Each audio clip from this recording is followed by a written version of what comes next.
Hello, everybody. This is Pastor Willie, and this is the encouraging word for today. Whatever God does, Satan always counterfeits.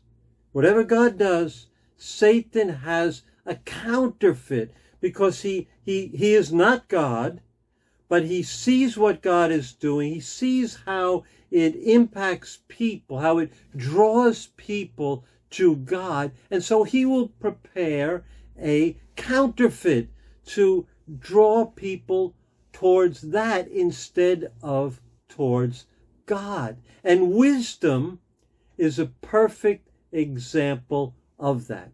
And I want to talk about it in the context, in the situation of the 2024 presidential elections in the United States of America. For those of you who are overseas, just want to let you know there's an election coming up here, and there's a lot of feelings and emotions and opinions on both sides. It's almost like a violent type of conversation that's going on, a violent type of, it's either you're with me or you're against me. It's either you're my friend or you're my enemy. Either you win, you lose. And so where do we find wisdom in the midst of this? Now, God offers us true wisdom, and he gives us a way to discern. He gives us discernment, but he tells us very specifically how to recognize true wisdom that comes from God. And he also tells us how to recognize wisdom that comes from Satan. And so we want to know what that test, if you will, what that way of determining whether wisdom is counterfeit or wisdom is true. And the book of James, which probably talks a lot about wisdom, one of the most wisdom-oriented books in the New Testament, to give us wisdom. James mentions it a number of times. So in James chapter 3, he talks about true wisdom, which comes from God, and counterfeit wisdom, which is demonic.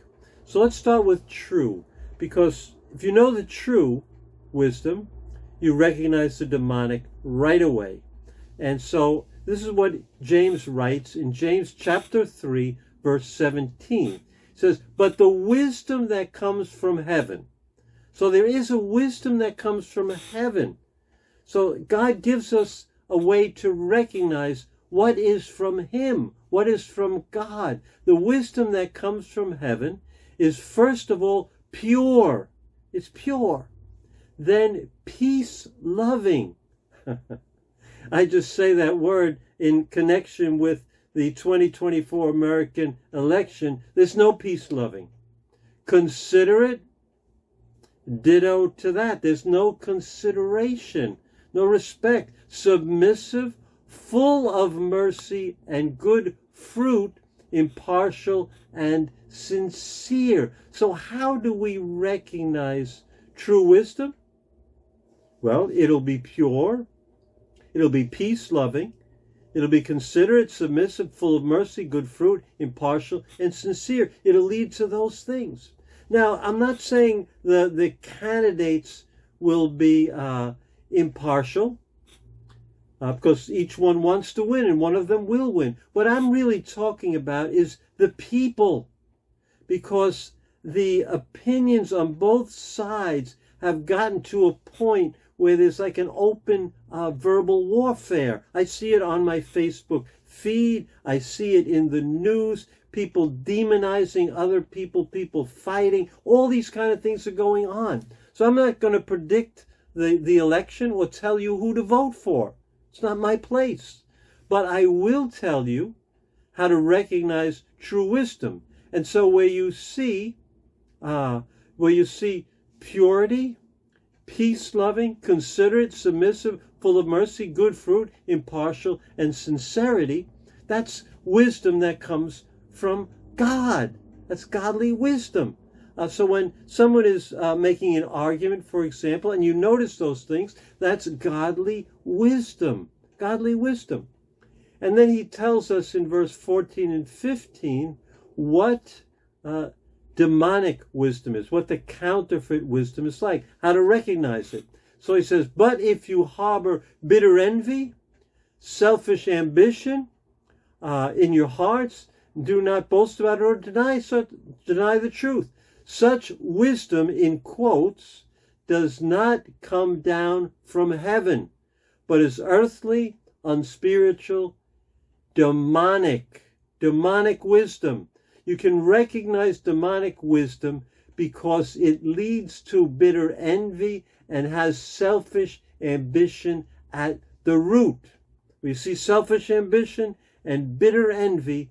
It's demonic wisdom. So, my friends, we see a lot of demonic wisdom. So what's the application? How do I apply this? And again, I expect the candidates back and forth to be arguing with each other. They both have the ambition to be president. I get that. I'm not talking about them. I'm talking about you.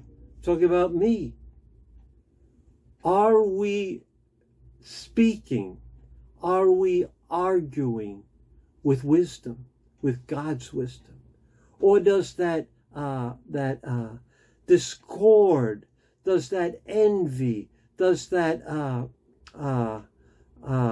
negativity come from us? Or when we make our points, when we talk with other people, are we talking in a pure way? Are we peace-loving? Even if we disagree with somebody, can we be peace-loving with them? Can we be considerate? Let them finish their sentence. Let them have their opinion. Be submissive one to another. Be full of mercy and good fruit.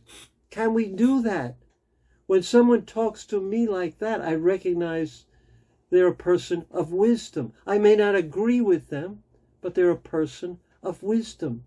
And may I speak that way to them also, because I want to exhibit godly wisdom in the way I talk about things, in the way I even argue respectfully about my position or my beliefs. And may you and I be those examples of godly wisdom that's pure, peace-loving, considerate, submissive, full of mercy to everybody who disagrees with our position or candidate.